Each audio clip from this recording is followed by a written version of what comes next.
This slimy glob of yeast and bacteria ferments to make kombucha.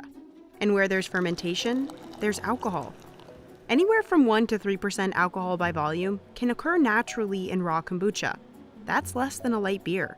You would be in the bathroom having a mini cleanse before you could actually end up intoxicated. They'd have to drink 10 bottles.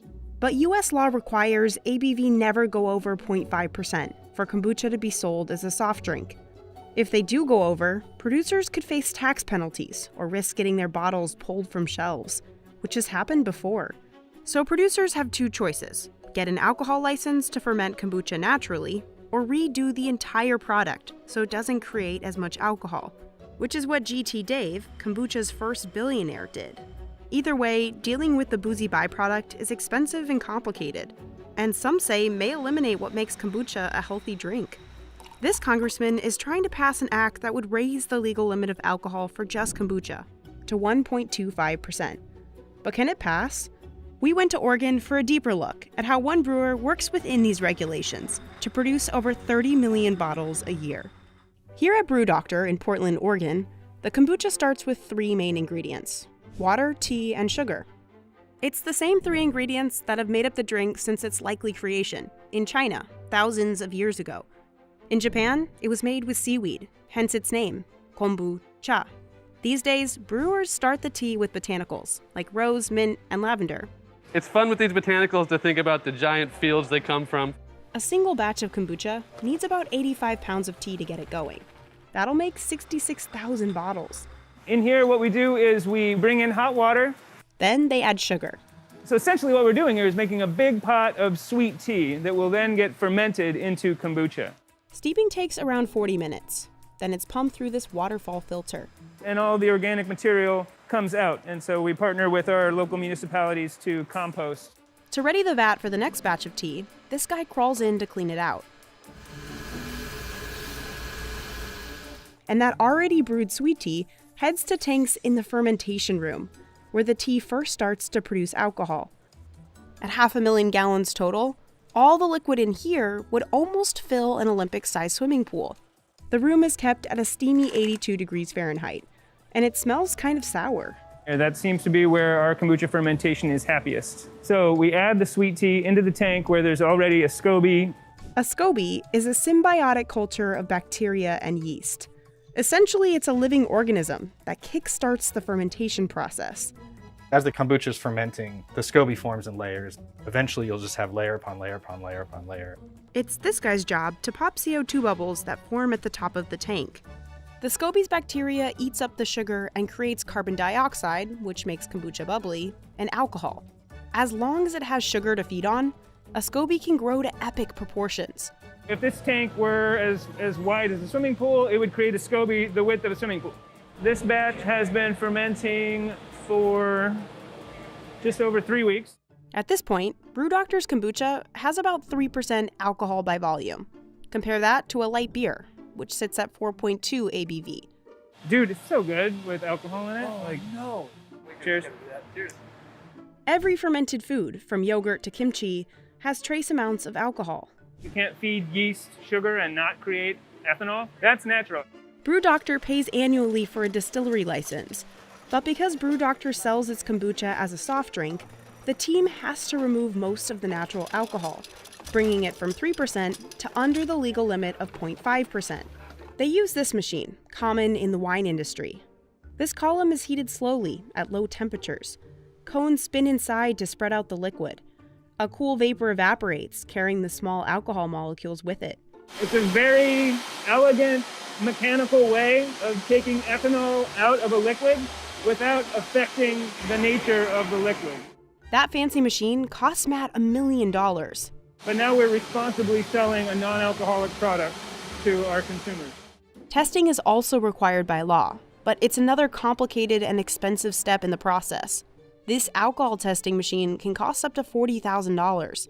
Each bottle gets a label warning of the trace amounts of alcohol. At this point, the alcohol is well under the 0.5% limit. Next, it's packed and shipped.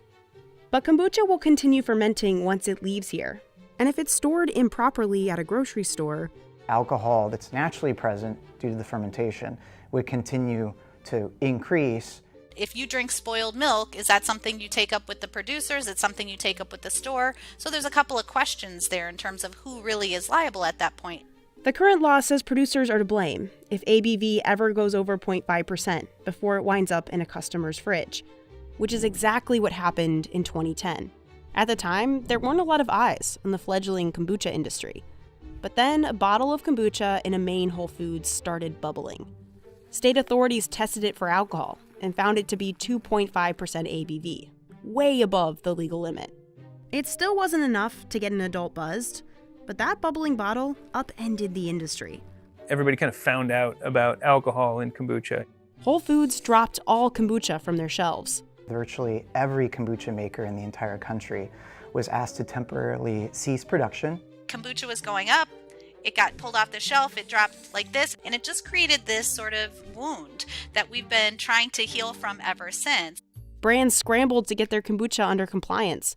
Some brands just didn't come back. Honest Tea and Vibrance stopped producing kombucha altogether. It was close to catastrophic. Being off the shelf for 3 months can almost kill any brand. Others, like BrewDoctor, dropped a lot of money on alcohol removal machines. Others use kombucha from concentrate and dilute it with water or juice. Some brands chose to pasteurize. But some argue removing the alcohol can also erase some of the drink's health benefits. They would also remove the organic acids and the beneficial microorganisms that make kombucha probiotic. To keep his drink raw but still compliant, We took the original recipe and we got it licensed as an alcoholic beverage. then GT created a whole new recipe. We modified the temperature that we fermented the kombucha, the length of time that we fermented the kombucha. So the alcohol content was lower. The 0.5% ABV rule is from a Prohibition-era tax code. So what we're dealing with is an antiquated law that isn't based in the laws of nature. If a product is at 0.4 versus 0.6, that's not the difference between you getting drunk or intoxicated. It's really just a legal technicality. The companies that made it work, despite the regulations, have thrived in an industry that has bounced back. GT became kombucha's first billionaire. We have over 50% of the market share. But producers and government leaders are pushing back on 0.5%. In 2021, Congressman Earl Blumenauer from Oregon introduced the Kombucha Act to Congress. Its goal? To increase the alcohol limit for only kombucha to 1.25%. It's a natural process where you're simply not able to regiment it in a way that keeps under that 0.5%. This new limit is not unheard of. Canada's kombucha is allowed to contain 1.1% alcohol, and Australia's 1.15%. They're forced to make their product according to the tax code, not what their customers want to drink. It would also allow kombucha to be closer to its original form, ethanol and all. They have to decide if they want to make kombucha the way it's always been made, for a couple thousand years, and have an alcohol content, or if they're going to use a solution like ours where they can get the alcohol out. The act would also allow more wiggle room for kombucha to naturally keep fermenting on store shelves. I anticipate that the industry is going to explode once the act passes. But will the Kombucha Act pass? Well, the House denied it once before. And now that Matt already has his distillery license, even he is on the fence. I don't see that happening. There's a lot of instances where that's irresponsible to serve something with that alcohol content. Don't want my kids drinking something that's 1.5% alcohol. I'm really confident that we're going to see it pass. People write laws, people get laws changed. What I don't want, which could happen if things don't change, is these industries shut down. And all you have is a seltzer that says kombucha on the label, which would not be good for anyone.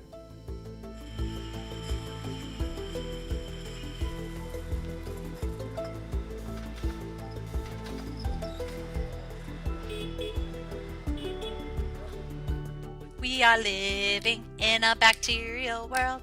I am a bacterial girl.